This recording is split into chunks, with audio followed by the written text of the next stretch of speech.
Le documentaire Disney+ La forêt amazonienne, Notre Terre recontextualise la lutte acharnée entre les colonisateurs illégaux brésiliens qui tentent de s'établir dans la forêt amazonienne et le peuple autochtone Uruuo qui tente de protéger son habitat contre la déforestation grandissante.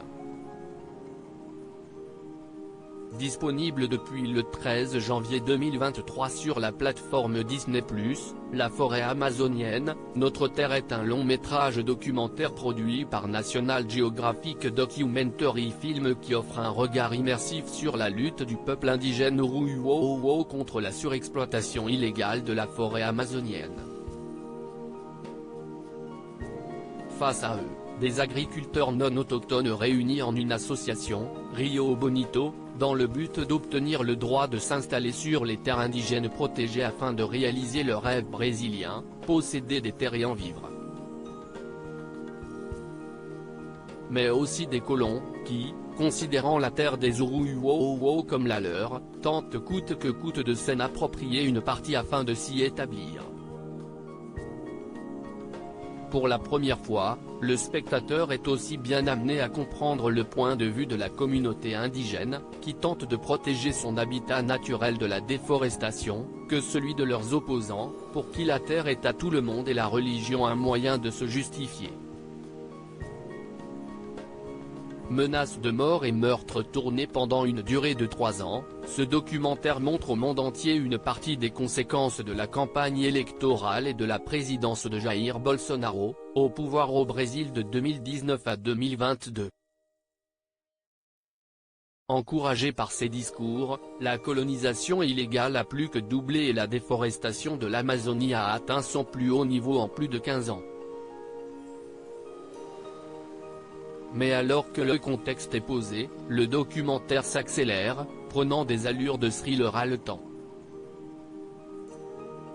Non seulement, les menaces de mort que reçoivent les activistes environnementaux engagés se multiplient, avec, notamment une scène où l'une d'entre eux reçoit un coup de téléphone de sa fille, prise en otage en direct dans sa propre maison et menacée d'être exécutée, mais un corps est également retrouvé au large du territoire de la communauté Uruuo.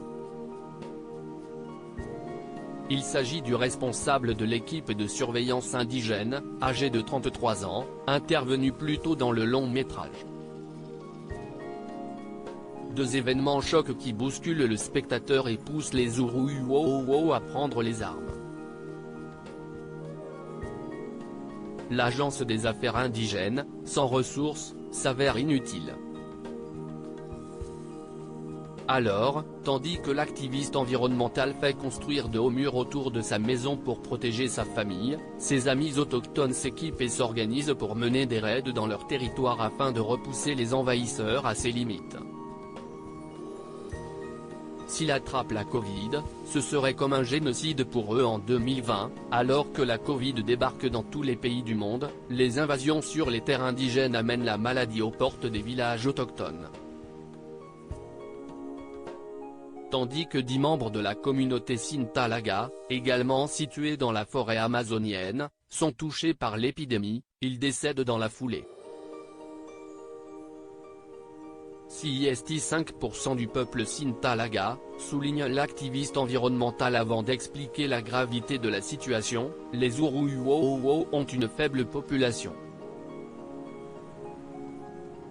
S'il attrape la Covid, ce serait comme un génocide pour eux. Devant ce danger mortel, la communauté ferme l'accès à son territoire, crée sa propre équipe de communication et filme elle-même sa part du documentaire. Pour le peuple indigène Uruuo, qui a, depuis, créé un site internet, la lutte continue. Découvrez Disney+, inscrivez-vous maintenant.